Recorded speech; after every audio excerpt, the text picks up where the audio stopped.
ये भव्य और दिव्य दर्शन किसी स्लम एरिया की कॉलोनी के नहीं है।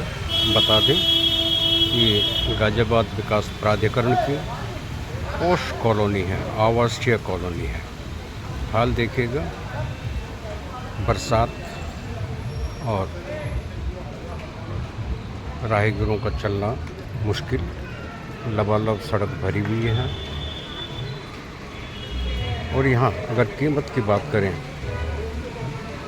तो छोटा फ्लैट भी 70 लाख से कम का नहीं है। इसलिए कहा कि इसको स्लम एरिया तो समझेंगे। इस कॉलोनी को गाजियाबाद विकास प्राधिकरण ने हैंड ओवर किया है नगर निगम। अब हैंड ओवर कहना ठीक नहीं होगा। ये क्या है, अतिक्रमण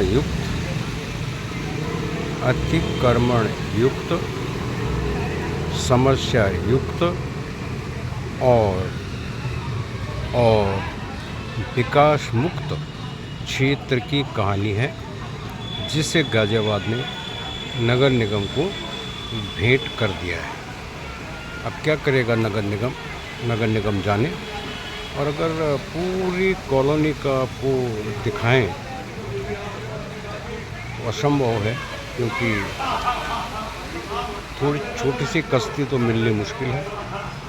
लेकिन इतना ही जो है, मतलब थोड़े को ही ज़्यादा समझिएगा। अब ये समस्या क्यों है? ये जो हिंडन नदी ही लगता है कि कॉलोनी के बीच आ गई है, इसका भी कारण है।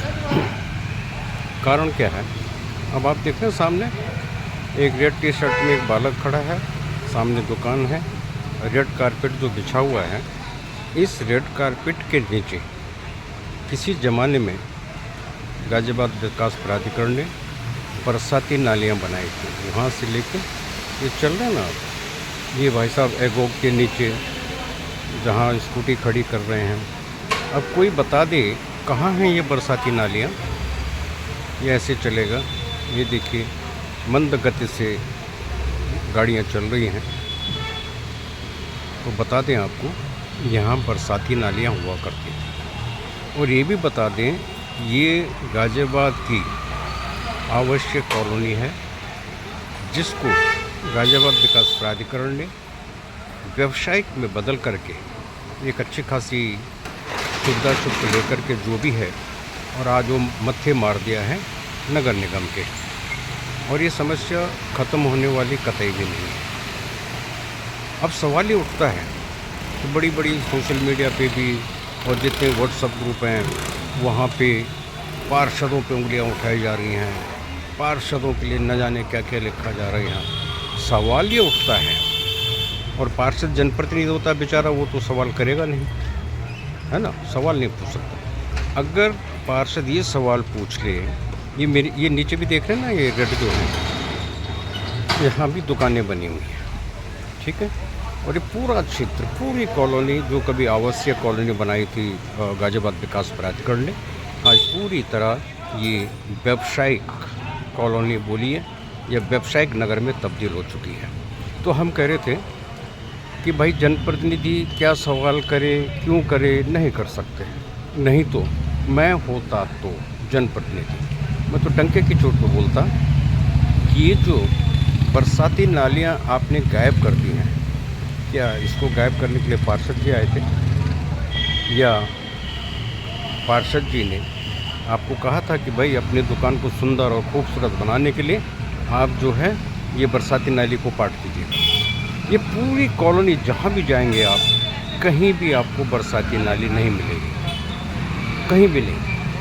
सारी जो हम निवासी हैं, हमने अपने फ़ायदे के लिए उनको ढक दिया है।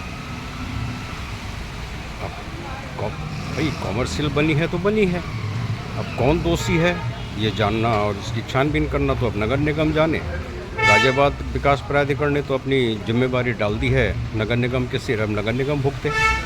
तो पूरी कॉलोनी में जहाँ भी आप जाएंगे, अब आप इसको आवासीय कॉलोनी नहीं कह सकते। अब इसमें दोष किसका, कहाँ से पार्षद का इसमें दोष है, कोई ये समझा दे। पार्षद ने तो नहीं कहा होगा। और भी कुछ है, तीसरी चौथी पांचवी मंजिल भी दिखा सकते हैं हम आपको, लेकिन वो हमारा उद्देश्य नहीं है। उद्देश्य सिर्फ यही था कि ये जो हिंडन यहाँ पहुँच गई है, इसका उपाय क्या कौन करेगा? क्या हमारे माननीय नगरायुक्त तो इस तरफ ध्यान देंगे? और देंगे भी तो क्या कर लेंगे? इसलिए कह रहे हैं क्या कर लेंगे कि सख्ती तो प्राधिकरण भी नहीं कर पाए तो नगर निगम क्या कर लेगी? अब बरसाती नालियाँ अगर हटनी शुरू हुई तो निवासी ही फिर पार्षद जी के खिलाफ लामबंद हो जाएंगे, पार्षद मुर्दाबाद के नारे लगने शुरू हो जाएंगे। हम गलत नहीं हैं, बस हमें तो ये साबित करना है हम गलत नहीं हैं। ये तो जीडीए की देन है और अब नगर निगम हमें क्यों तंग कर रहा है? अतिक्रमण पे तो हम बात ही नहीं करेंगे, अतिक्रमण अगले अंक में आपको दिखाएंगे। और ये है दिव्य भव्य कॉलोनी, समझने वाले समझ गए होंगे।